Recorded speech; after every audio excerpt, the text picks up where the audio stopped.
Dans l'imaginaire collectif, quand on pense à accident, on pense immédiatement aux blessures, l'hospitalisation, le lit d'hôpital, l'amputé, le fauteuil roulant. On oublie qu'à côté de cette agression physique, de cette atteinte à l'intégrité, il y a aussi une atteinte économique qui est majeure. Quand une personne se retrouve extrêmement limitée, ou physiquement ou sur le plan de fonctionnement mental, eh bien, très souvent, il y a un préjudice économique qui va se manifester.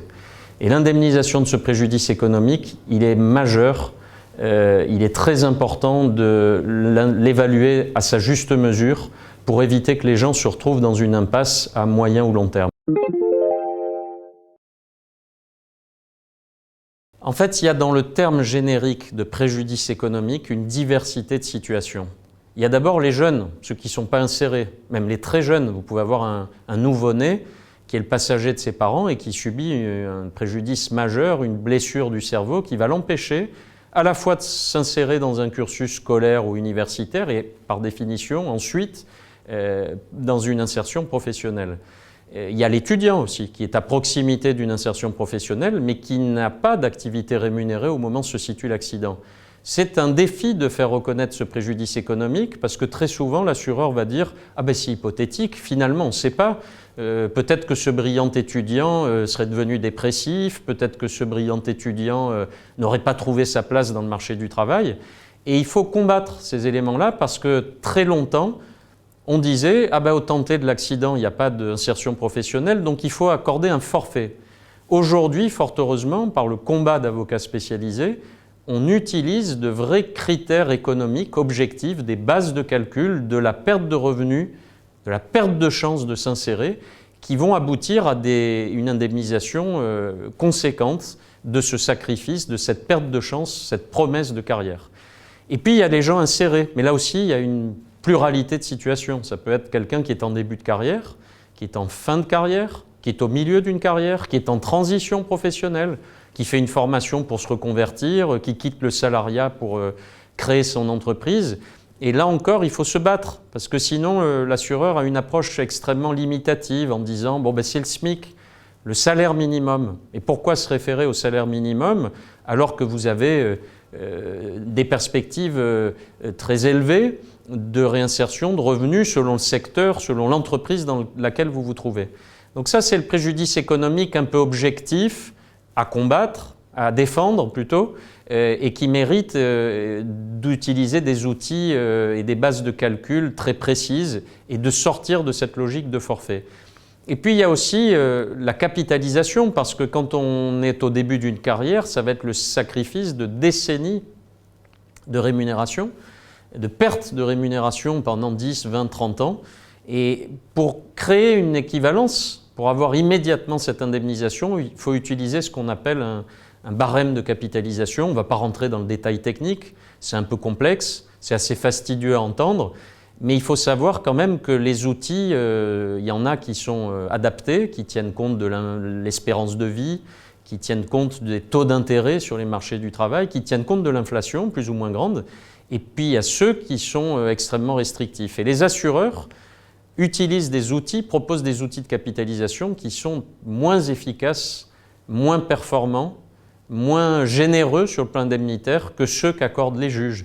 Et là aussi, il faut se battre pour faire reconnaître le bon outil de capitalisation. À côté de ces situations-là, en poussant un peu plus loin la réflexion sur le préjudice économique, on a aussi des situations de réinsertion partielle ou alors de réinsertion avec un même niveau de rémunération, mais plus du tout les mêmes conditions de travail. Vous avez quelqu'un qui, du fait de ses limitations physiques, par exemple cognitives, va devoir mobiliser son attention beaucoup plus qu'avant parce qu'il est plus ralenti.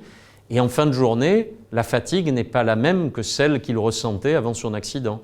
Vous avez quelqu'un dont les limitations physiques, la paraplégie, va entraîner des efforts parce qu'il est sur un environnement professionnel qui l'oblige à utiliser beaucoup son fauteuil roulant. Là aussi, la pénibilité au travail va être accrue, et alors même que le niveau de rémunération et parfois même le niveau d'évolution de rémunération va être le même, il va pouvoir prétendre à ce qu'on appelle une incidence professionnelle, c'est-à-dire le prix de cette pénibilité ou alors le prix d'une dévalorisation au sein même de l'entreprise.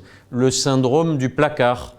C'est le cas par exemple d'un enquêteur policier qui est passionné par le travail de terrain et qui va se retrouver affecté à des tâches plus subalternes, nécessaires, mais qui sont moins intéressantes, des tâches administratives, des tâches de compilation, de synthèse. Il ne va plus être sur le terrain. Eh bien ça aussi, à niveau équivalent de revenus, ça va pouvoir être traduit sur le plan indemnitaire par un préjudice qui s'appelle l'incidence professionnelle. Donc la pluralité de situations, elle mérite une expertise, un savoir-faire dans l'indemnisation du préjudice économique qui est extrêmement importante parce que le préjudice économique, là encore, n'est pas une récompense, n'est pas une obole que va verser l'assureur comme une gratification par rapport à une limitation physique. Ça répare une véritable perte économique. Et ça répare aussi une perte de statut social, parce que ce n'est pas simplement le bulletin de paie, le préjudice économique, c'est aussi la capacité à développer des relations professionnelles, des habitudes de vie, des projets, des ambitions.